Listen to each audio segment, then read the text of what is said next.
Hindi ho yan binilang doon. So, yung akin, and then in another ballot, I overvoted. 13 ho ang binoto ko.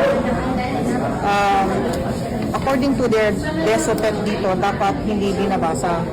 Nako! Pero yung aking overvote, binasa. Grabe, pinagkaguluhan ho itong si Vice President Sara Duterte at mamaya ho papanoorin ho natin ang mga talumpati ng ating mga kandidato dyan sa PDP laban sa naging rally dyan sa Cainta, Rizal kagabi. Eto ho mga kababayan, ibang klase ho talaga itong si VP. Ito ho yung mga bagay-bagay na hindi mararanasan nitong si Marcos Jr. Ha? Oh, ayan oh, grabe, uma-accent pa yung... Oh, meron pa akong pa-welcome dito kay VP Sara. Ibang klase oh. Si Marcos Jr., sa 6 na taon niyang pagiging presidente, hindi niya ho mararanasan yung ganyang katinding, ganyang kainit na pagsalubong. Sa kahit saang parte man siya ng Pilipinas pumunta, hindi ho niya mararanasan to. Ibang klase ho, nakakakilabot naman ho talaga ang ginawang pagsalubong dito kay Vice President Sara Duterte. Ayan na ho. Ayan ho ang sasakyan nitong si VP Sara. Tingnan nyo ho mga kababayan, kikilabutan ho kayo sigurado. Ayan ho mga kababayan, yung kanyang mga security ho siguro yung mahabol na yun.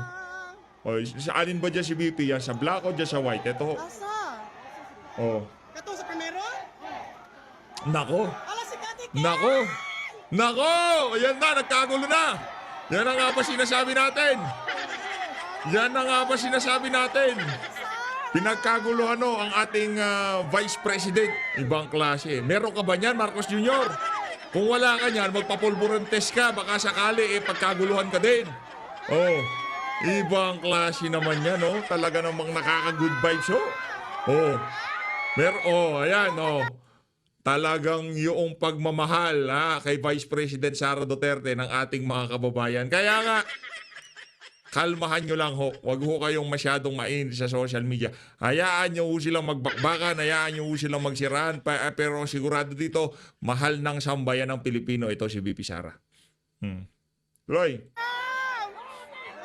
Grabe Ibang klase. Nakakagiga. Wala ho tinatakbuhan si VP Hindi ho siya tumatakbo ng pagka-senador o sa kung ano pa mang pwesto sa pamahalaan ngayon 2025 midterm election. Vice President ho siya. Hindi ho siya nangangampanya. Nandyan lang ho siya para sumuporta doon sa kanyang mga kandidato. Pero wala ho siyang pwestong tinatakbuhan, okay? Malinaw ho yun. Pero pinagkakaguluhan ho talaga itong si Vice President Sara Duterte. Luyan natin. Ito.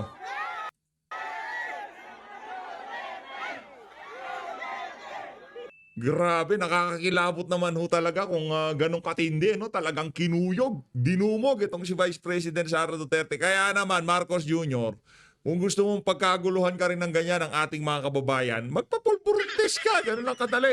Yung interview ni Auntie Claire mamaya na ho yun. Napakarami na naman hong kabalbalan na banat nito si Auntie Claire dito kay Vice President Sara Duterte. Dito sa bahagi ng video natin na to, nako, ito ho mga kababayan, matindi ho ito. Sa Comelec, meron na naman hong mga hokus-pokus na nangyayari, mantakin nyo yun. Bumoto ng lampas 13, binasa pa rin ho ng makina. Kaya palsipikado ho talaga yan. Yan na nga ho ba sinasabi natin. Kaya kailanman, hindi ho tayo, hindi ho tayo pabor dyan sa automated. Hybrid. Period.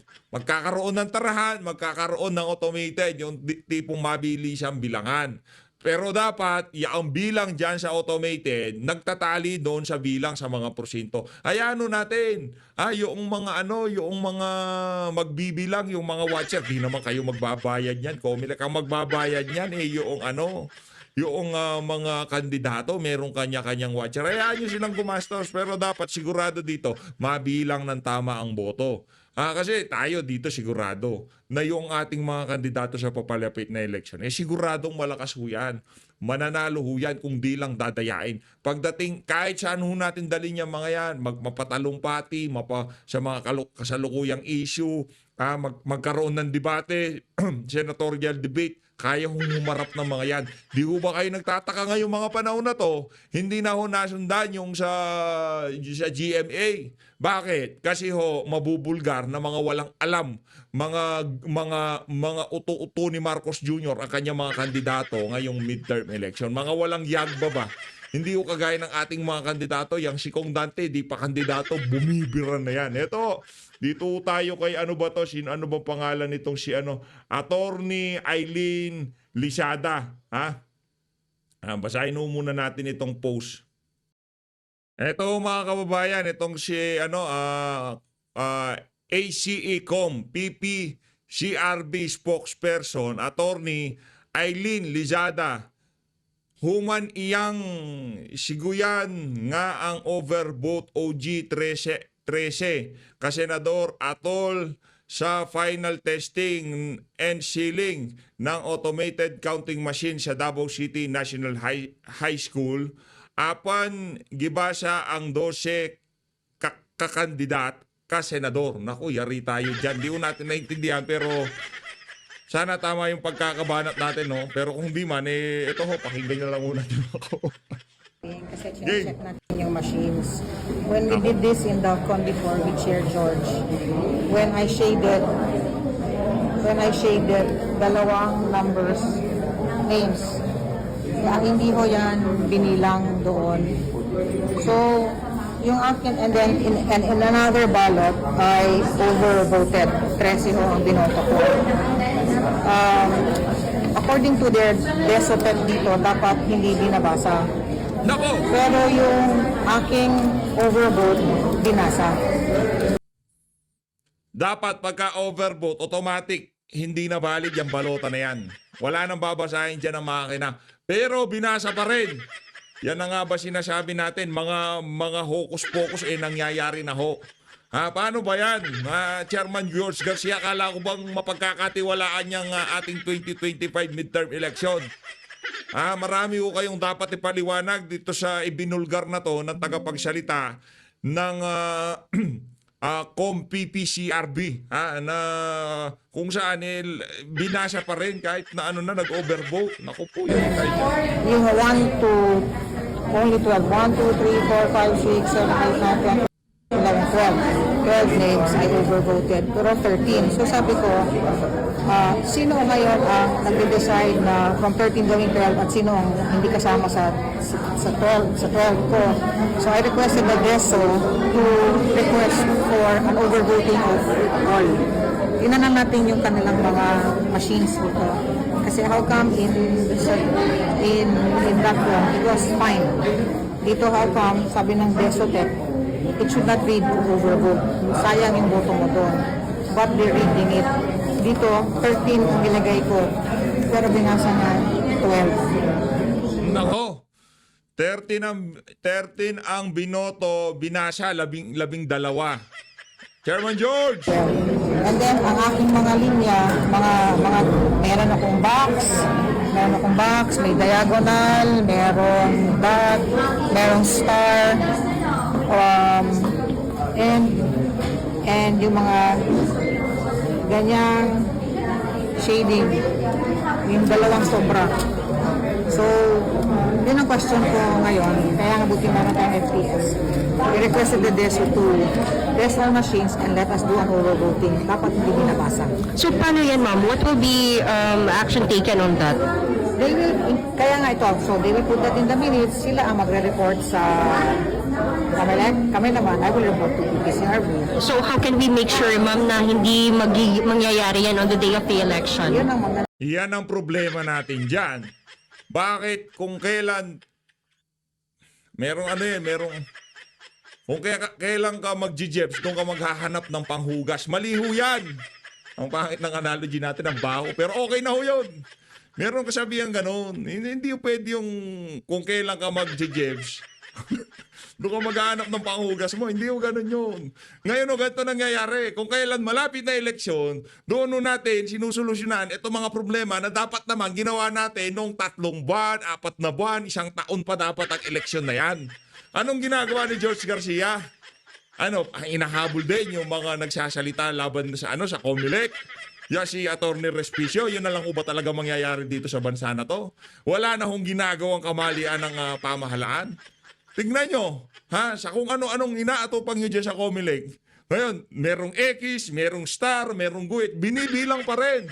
Napakalinaw ng instruction. I-shade ang bilog na korting itlog. Di ba ganun yun? Hindi sinabing X, hindi sinabing guhitan. Yung instruction para yung habang sinishade mo, dahan-dahan, nakikita mo ang pangalan. So kung hindi ka talaga sigurado dyan, hindi mo meron kang chance para, di ba, palitan yan, baguhin yan, di ba? Ganun ho yun. Pero dito kahit kahit tuldok, binabasa. Ang pagbasa ba, nakaprogram na ang mga machine na yan na kahit sino pang iboto mo, kahit anong pindot-pindot pa, anong tuldok-tuldok pa yan, yun pa rin ang iboboto ng mga makina na yan. Ako, Chairman George Garcia, ang dami mong problema. Una, nakakonekta sa internet ang mga computer na yan, ang mga vote counting machine na yan, di ba? Bawal, di ho tama yun. Kahit sa Amerika, meron ho tayo napanood na video, kinwestiyon ho nila yan sa kanilang automated voting, yung nakakonekta sa internet. Bawal ho yun, di ho pwedeng ganun. Dapat pag magsisend na lang, magta-transmit na lang ng resulta o ng mga nakuwang boto ng kada makina. Hindi ho yung habang bumuboto ka, ang hirap kasi. Tayo kasi hindi ho talaga tayo tiwala sa mga computer na yan. Kahit ano pang computer, pwedeng makompromiso yan. Kahit ano pang seguridad yan. Basta computer yan. Pag ika nga, meron talagang nagkaroon ng pagkakataon, napasukan yan, naku, yari na ho tayo. Kaya ang atin dito, dapat talaga magkaroon ng hybrid. Magkakaroon ng tarahan, magkakaroon ng automated. Ngayon, merong nagreklamo sa isang munisipalidad, nanalo ako, dinaya ako. Ayan, ay yung resulta, nagkatarahan, meron kang watcher dyan, nakikita yung pangalan binabasa habang binibilang. Di ba, meron, tama naman, di ba, babasahin. Itong si Jose, tatarahan yan, isa. Nandoon ang watcher mo, kaya hindi ka pwedeng dayain. Di ba? Ganun ho yun mga kababayan. Yun na nga ho problema natin. Maila-live stream pa yan sa online. Yung pagbilang ng boto, kahit na mamatay ang power, recorded yan. Hindi kagaya nung unang panahon na paliwanagan na lang na mata tapos sabay kandila na lang pagka merong nangyari, naka-ready na yung mga flashlight. Hindi ganoon. Ngayon talagang high-tech na. Kaya pagka nagkaroon ng tarahan, mahihirapan yung dayaan. Tanong natin sa kanilang lahat ngayon kasi we want to test the machines here at least in-address natin yung overvoting. Kasi natataka ako, di ba, merong A hanggang letter V. Kasi yung last na candidate na V. Napasok siya dito, pero sino nawala, parang ganyan ba, ang ating chooses na ang 12 po ay ito. Ayun na nga, ang bottom line dito, kung kailan malapit na ang eleksyon, ilang araw, 6 na araw bago eleksyon, doon natin rin-resolve yung mga problema na yan na dapat sana noon pa man, ginawa na ng, sinubukan na, tinesting na. Bago ibida nitong si George Garcia ang ating gagamiting bagong sistema. Kasi nung nakalipas na taon, kung di tayo nagkakamali, Smartmatic pa rin tayo, Smart Magic kung tawagin. O ngayon, iba na ho, Miro system na tayo ngayon. Miro system na ho tayo ngayon. Ngayon, kung kailan 6 na araw bago election, ito uploaded to 1 hour ago. Nag-upload nito si Jandy Esteban, siya ho nag-upload nito. Kaya malaki hong problema natin dito sa election na to. Ang dami na nga ho nating nababalitaan. Daragdag pa tong si Madam na 13 binoto. Ngayon, hindi malaman kung sa 13, sino ba ang binoto ng makina doon? Sino bang pinagpilian niya na pang 12? Kasi 13 yun. So, decision na ng makina kung sino mapipili nung 12. Ganun ba yun? Kawawa naman yung pang 13. Kung yun pa naman talaga ang bet na bet niya, di ba? Kunyari, si Congressman Rodante Marcoleta yung pang 13. Hindi siya pinili ng makina. Kawawa naman si Kong Dante. Pero yung sa puso ng bumuboto, yung si Congressman Rodante Marcoleta, di naman kaya, yang si Attorney Jimmy Bondo, kaya si Pastor Apollo C. Cabuloy. Di ba? Kawawa naman yung mga kandidato natin. nagkamali. Naisama yung pangalan nitong si Attorney Gregona, ay itong si Senator Gregonasan. Naisig niya. Yan, shade. Nakalimutan niya, 12 lang pala. Nadagdagan niya. Pang-13, yang si sabihin na natin, yan si Camille, naisama niya si Camille. Pero ang number 1 na kandidato niya, si Kong Dante. Paano kung si Kong Dante pa hindi sinama ng makina? May problema ho talaga tayo dyan. Diyan sa ginagawa ng ng COMELEC, no, ng sistema na yan. Dito sa bahagi ng video natin na to, papakinggan natin ang talumpati ng dalawa sa ating mga kandidato. Hanggat maaari ngayong araw na to, pasadaan natin lahat ng mga naging speech ng ating mga kandidato sa mga nakalipas na araw. Unahin natin itong sa Cainta Rizal kahapon. Ito patindi o mga birada dito ni Congressman Rodante Marcoleta. Umpisa na natin to, Gay. Kumusta po kayong lahat?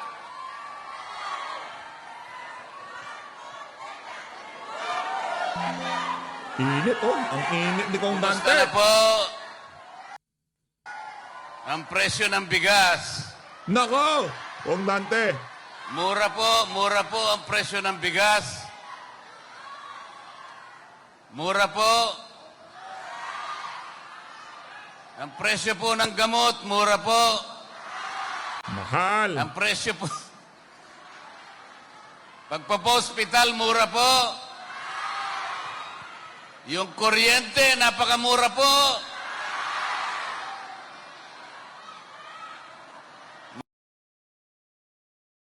Mahirap po talaga ang buhay natin ngayon, mga kababayan. Kasi po, napakataas na po lahat ang presyo ng pangunahing bilihin, lalong-lalo na po ang pagkain. Hindi na po makaabot yung kinikita ng marami sa inyo dahil sa taas po ng bilihin. Totoo po, hindi. Pero dahil po sa ganitong kalagayan natin, ako po ay nalulungkot dahil imbes na ito po ang unahing pagtuunan ng pansin ng pamahalaan, ang inuuna pa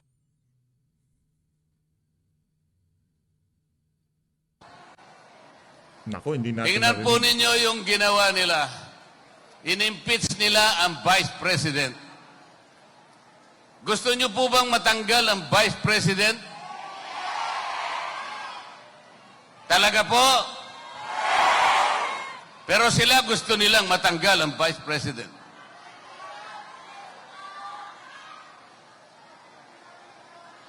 Gumawa sila ng paraan para suriin, para imbestigahan. Kunwari lang ang investigasyon na yun. Wala pong karapatan mag-imbestiga, mag-audit ang House of Representatives. Kapag ka po nagkaroon ng inquiry o kaya pag-iimbestiga, yun lamang po ay dahil sa paggawa ng mga panukalang batas. Hindi po kailanman susuriin ang mga pondo ng gobyerno o ng anumang ahensya dahil ang buong akala nila sila po ay mga auditor. Mali po, mali. Mali ang paraan, mali ang batayan. Pero tinuloy pa rin nila. Pinilit. Tingnan po ninyo,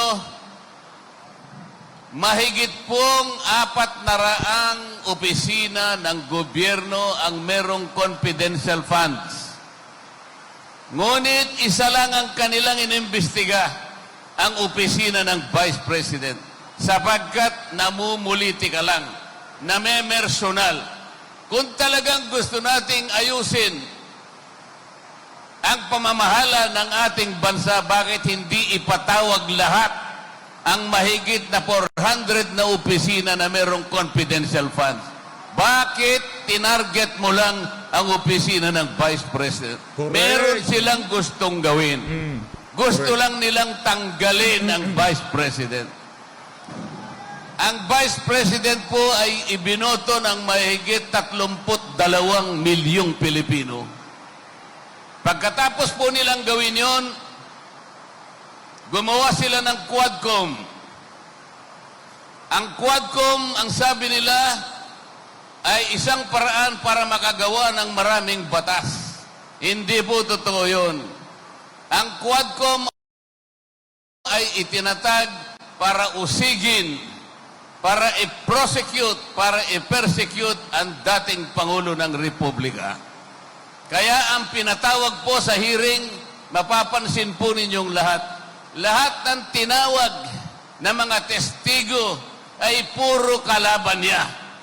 Wala man lang silang tinawag na mga kakampi niya. Correct. Bakit? Sapagkat gusto nilang talaga na usigin ang dating Pangulo. Nangyari po lahat.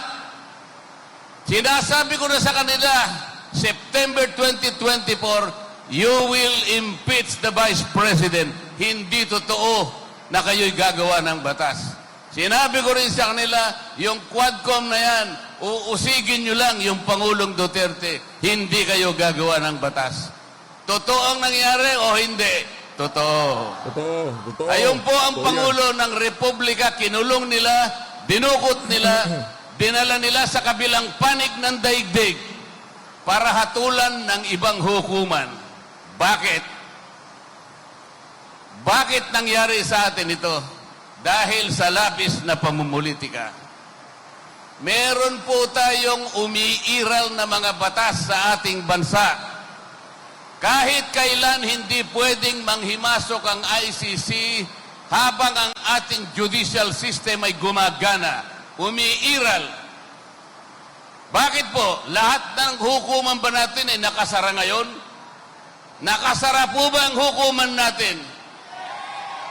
Pati po ba yung mga piskal natin, mga prosecutor, nakasara ba lahat ang mga opisina?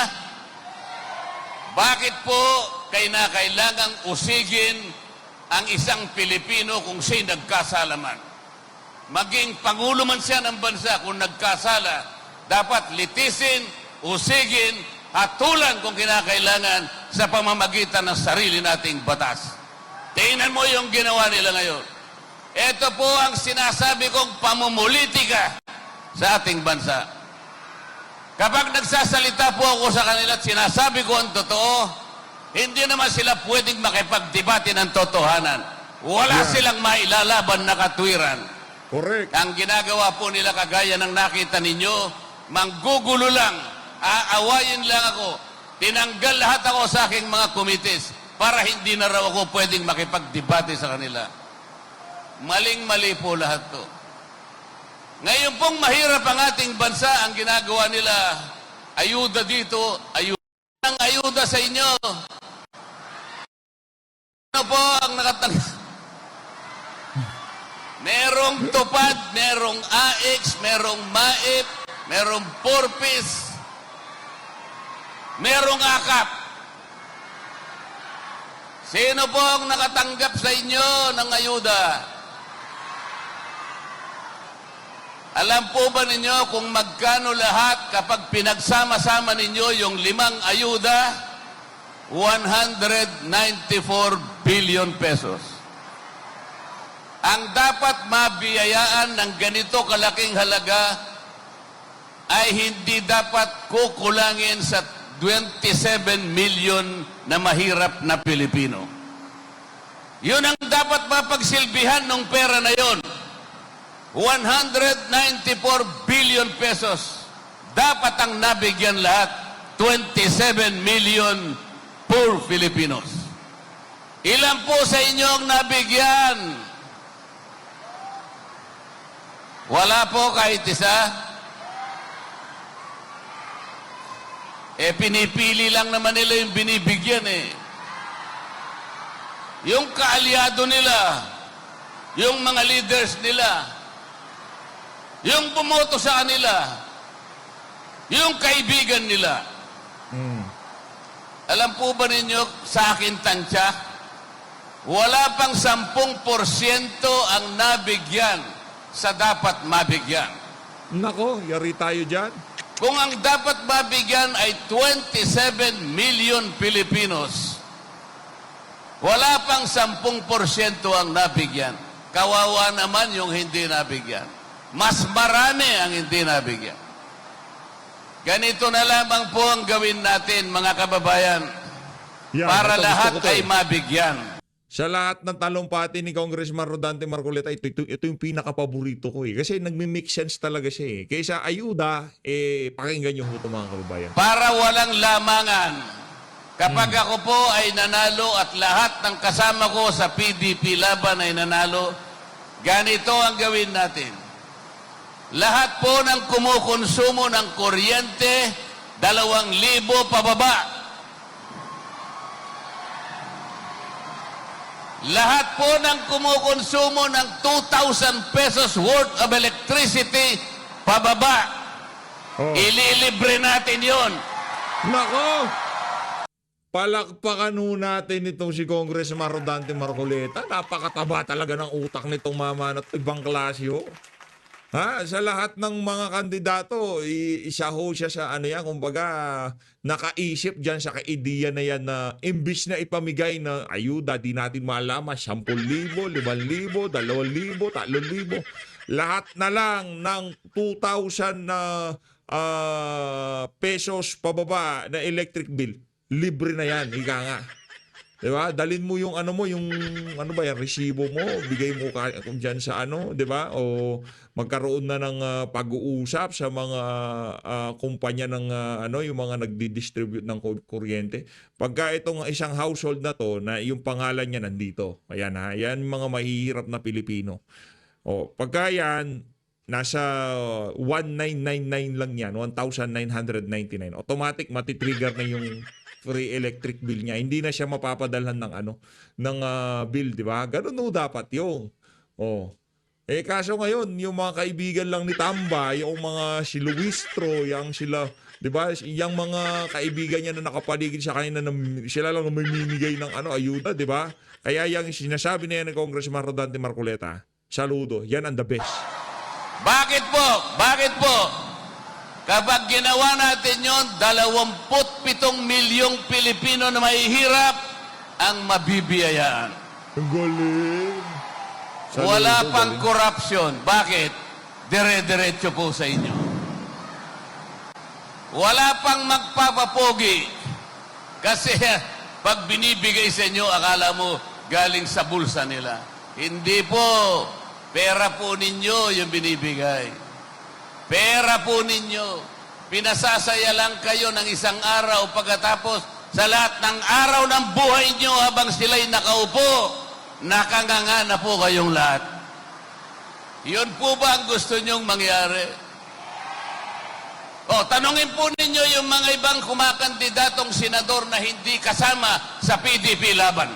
Tanungin ninyo, anong masasabi nila sa nangyari kay Pangulong Duterte, hindi nila kayo sasagutin.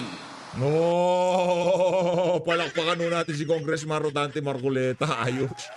Oo. Yung mga kandidato na yan, kahit ibenta na ng administrasyon ng Pilipinas, ang soberenya natin, hindi naman sila magsasalita. Ang mindset lang nila, ang goal lang nila manalo. Wala na silang pakialam kahit pagtawanan tayo ng ibang mga nasyon. Dahil sa nangyari na yan kay dating Pangulong Rodrigo Duterte, hindi sila magsasalita. Ganyan sila. Pero yung ating mga kandidato at yung iba pang mga kandidato na hindi kasapi dito sa PDP laban, ganon din ang tayo nila dyan sa nangyari na yan kay dating Pangulong Rodrigo Duterte. Ayos. Tanungin ninyo, subukan nyo. Ano po ang masasabi ninyo? Tanungin ninyo. Sa nangyari sa Pangulong Duterte, hindi sila kikibo. Para sa kanila, para walang nangyari. Hindi pwede yun. Hindi pwede yun.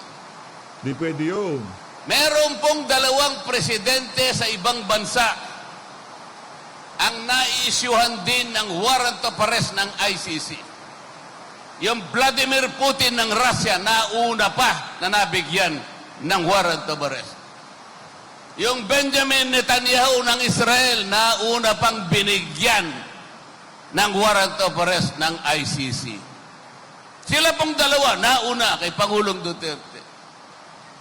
Bakit hindi po nakakulong ang presidente ng Russia? Bakit hindi nakakulong ang presidente ng Israel? Bakit po? sapagkat wala isa man sa kanilang mamamayan ang nagkanulo sa kanilang leader. Yung Pilipino lang ang nagkanulo sa kanilang leader. Dito lang nangyari. Gusto nyo bang nangyari?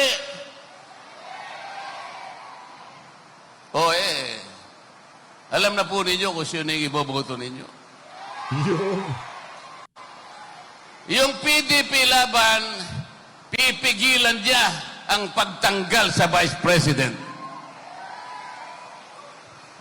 Yun namang team na walang laban, gusto nilang matanggal ang Vice President. Yung team ng PDP laban, gustong iuwi ang Pangulong Duterte sa lalong madaling panahon. Yung ito naman si gumit na ako, gumit na kayo. Sa gilid eh. Ako na tumatabi eh. Oh. Yung team naman na walang Yan. laban, gusto nila makulong habang buhay na doon ang Pangulong Duterte. Kaya makakapamili po kayo ngayon. Makakapamili kayo. Anong team ang pipiliin ninyo? Siyempre.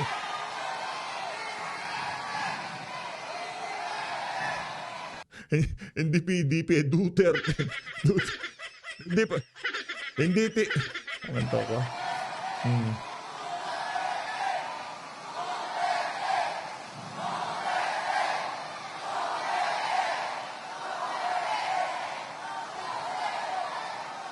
Naniniwala po kayo? Naniniwala po ba kayo sa gustong gawin ng PDP laban? Kami rin po naniniwala kami sa inyo na kami ang dadalhin nyo sa Senado para sa ganon maitama natin ang maraming mali na nagagawa sa ating bansa. Para sa ganon maitama natin, masolusyonan natin ang maraming problemang hinaharap ng ating bansa. Tinatanggap namin ang inyong deklarasyon na tutulungan nyo kami. Sapagkat naniniwala kami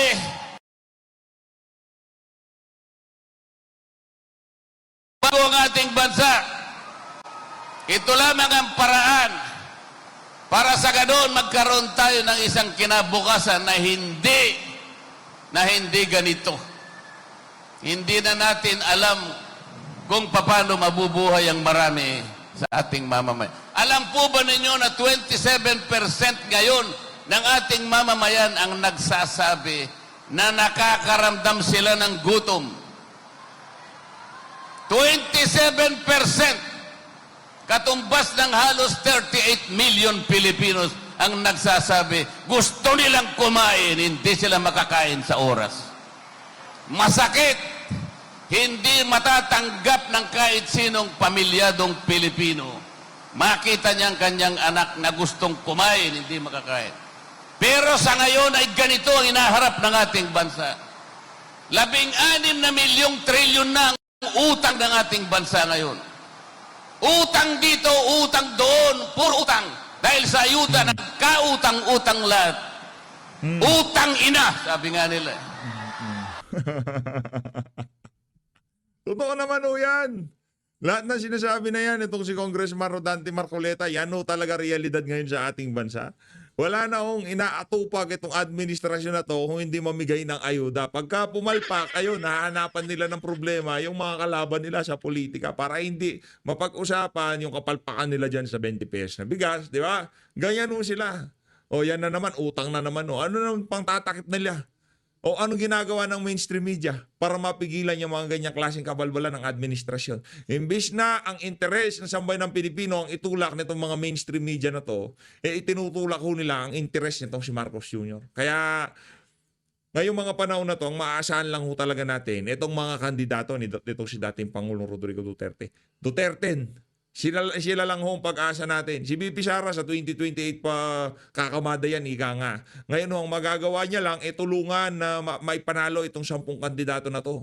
Maliban doon, ngayong mga panahon na to, wala ho siyang power, wala ho siyang kapangyarihan, ika nga, na sawayin o pigilan ng mga kasama nitong administrasyon na ito, makakapagsalita siya, pero pagka yung mga yan, senador na, itong ating mga kandidato, matutulungan nila itong si Vice President Sara Duterte. Mahalin natin ang ating bansa. Pigilan natin ang kanilang madilim at maitim na balakid. Sagipin natin ang ating bansa. Mga kababayan, sa gabing ito'y gagawa tayo ng isang kasaysayan. Tinatanggap po namin ang inyong deklarasyon at nagpapasalamat kami sa inyo. Babalik po kami rito sa inyong lugar. Babalik po kami. Ngunit, sana ipagbabalik namin, ganap na kaming senador ng ating bansa. Maraming salamat po. Maraming salamat. Palakpakan nun natin ang ating isa sa mga binili ni itong si dating Pangulong Rodrigo Duterte na talagang suportahan na itong si Congressman Rodante Marcoleta. Palakpakan ho tayo.